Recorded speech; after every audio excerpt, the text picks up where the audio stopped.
Dapat 10.000 followers gampang banget. Gua kasih tau caranya. Kalian ready? 3, 2, 1. FYP. Gampang. Kalian FYP 10.000 followers. Tapi gimana caranya kita bisa dapat FYP tersebut?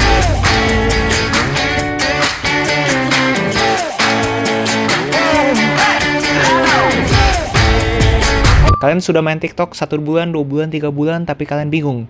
Gue udah buka baju, gue udah joget, tapi gue masih nggak growing. Itu yang bakal gue bahas hari ini, bagaimana caranya kalian bisa mendapatkan kalian punya 10.000 followers pertama di TikTok. Karena kebetulan di kemarin ini di Instagram ramai banget, dan pada komentar tips terakhir pas di Instagram itu adalah main TikTok.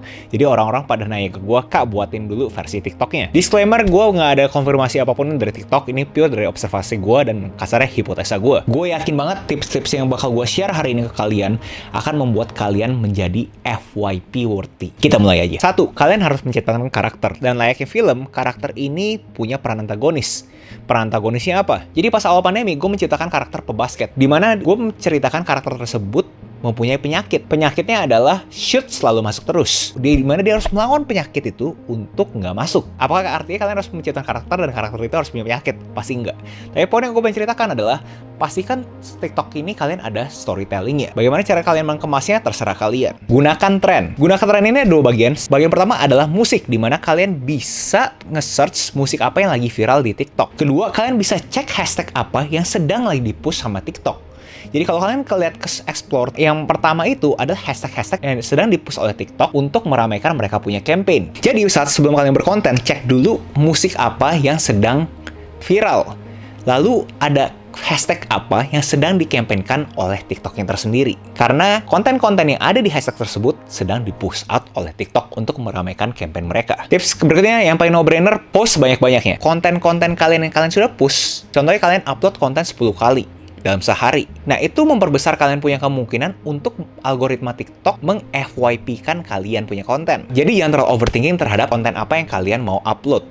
Kenapa? Karena masuk FYP page itu layaknya lotre. Semakin kalian dapat tiket lotre tersebut, memperbesar kemungkinan kalian untuk menang lotre tersebut kan. Mungkin kalian bingung bagaimana caranya kalian bisa konsisten berkarya bahkan sampai 10 post per hari. Itu uniknya TikTok, di mana dia ada fitur yang bisa stitch atau duet. Buat kalian yang bingung mau bikin konten apa, gue anjurkan kalian untuk tidak overthinking dan coba aja stitch konten orang lain dan atau duetin konten orang lain. Terutama konten-konten yang viral, pansos. Untuk upload konten di TikTok, jangan terlalu overthinking lagi kalian overthinking konten di Instagram. Harus bagus, estetikanya harus keren, pokoknya harus polish banget. Di TikTok beda. Dimana konten yang BTS itu bahkan bisa lebih bagus dibanding konten yang karya sebenarnya. So, buat kalian yang insecure terhadap karyanya kalian kasih lihat aja BTS-nya. Karena konten-konten yang BTS itu menarik buat orang-orang TikTok nonton. Karena mereka udah lihat kan konten-konten bagusnya di Instagram. Mereka mau tahu proses di belakang karya tersebut. Tips berikutnya, alignment. Dimana kalian sudah punya karakter. Contoh kalau misalnya karakternya fotografer. Jangan coba-coba untuk membuat konten lain dari fotografer.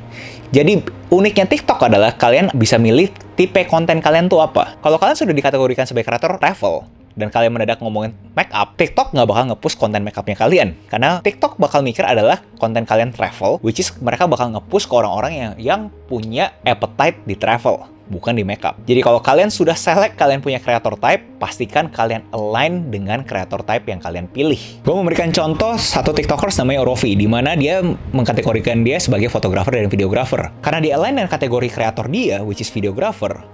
Jadi dia setiap kali nge-post konten yang videografer selalu di-push oleh TikTok. Jadi untuk 10.000 followers pertama, gue anjurkan kalian sespesifik mungkin. Tentukan kalian itu mau ada di kelas mana. Makeup kah, travel kah, beauty kah, food kah, jangan gado-gado. Poin berikutnya, gue bisa bilang paling krusial, yaitu adalah retention rate. Mungkin kalian banyak yang tahu terhadap likes, comment, share, dan teman-temannya. Tapi matrix nomor 1 untuk algoritma TikTok kasih tahu kalian FYP worthy adalah retention rate. Layaknya yang gue ngobrol di Instagram Reels, which is retention rate itu adalah seberapa lamanya kalian konsumsi konten tersebut. Jadi semakin lama audiens kalian konsumsi kontennya kalian, TikTok bakal berasa itu FYP worthy. Leverage TikTok Live. TikTok juga memberikan boost ke kreator-kreator yang menggunakan semua toolsnya dia. Jadi kalau semakin sering kalian menggunakan TikTok Live, pun juga bakal nge-push kalian punya konten di FYP. Bonus tips, jangan delete kalian punya post untuk 10.000 followers pertama. Karena kalian punya post itu mungkin nggak viral pada hari itu, tapi bisa viral di 7 hari atau 10 hari atau bahkan sebulan kemudian.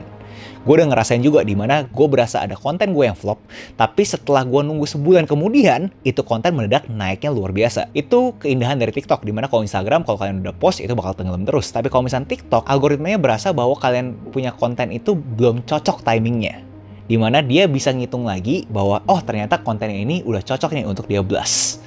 So, jangan delete postnya kalian. Sekedar informasi, mungkin kalian tahu, gue 4-5 hari kebelakang ini aktif di Clubhouse. Dan gue ada di beberapa room yang ngomongin bagaimana caranya membuat kalian punya TikTok itu rame. Dan ada beberapa karakter yang membenarkan konten receh. Apakah intensi karakter tersebut membenarkan, gue nggak tahu. Tapi itu impresi yang gue dapet. Gue udah bahas lebih jauh terhadap konten sampah di video gue yang ini. Sekarang gue pengen coba refresh lagi, gue punya informasi ke kalian. Gue harap kalian punya kedewasaan untuk tidak membuat konten receh. Kak, tapi kan gue butuh followers, kak gue butuh makan. Oke, gue respect.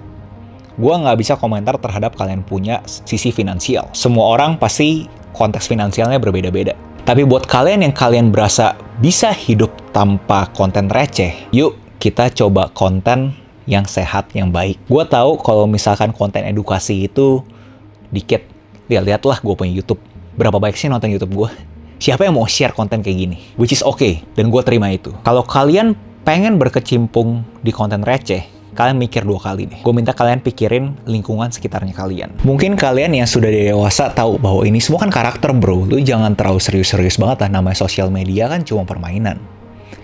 Yes, gue bisa ngerti. Dan gue ngerti juga mungkin kalian bisa nganggap konten-konten sampah tersebut adalah konten yang motivasi. Tapi kalian coba lihat dari sisi demografisnya TikTok, dimana itu lebih kebanyakan teens, teenager, anak yang masih belasan. Kalian bisa bayangin gak sih kalau kalian punya keponakan datang ke kalian dan bilang, kenapa nggak pamer buku tabungan aja? Langsung viral, langsung dapat 100.000 followers, langsung dapat 1M followers. Pamer aja. Dan itu yang gue takutin yang bakal terjadi ke generasi di bawahnya kita. Yes, gue tahu mungkin ada orang yang bisa ngambil ini dari segi motivasinya. Gue ngerti. Tapi gue ajak kalian semua yang mempunyai paham yang sama. Yuk sama-sama yuk kita bikin konten yang berbeda. Yes, views sedikit nggak apa-apa. Tapi kalian itu berarti loh. Kalian itu baik. Kalian nggak mengotori pikiran anak-anak kecil. Itu aja. Jangan lupa like, comment, subscribe. Nyalain notifnya, share ke teman kalian, and I'll see you in the next video. Bye-bye.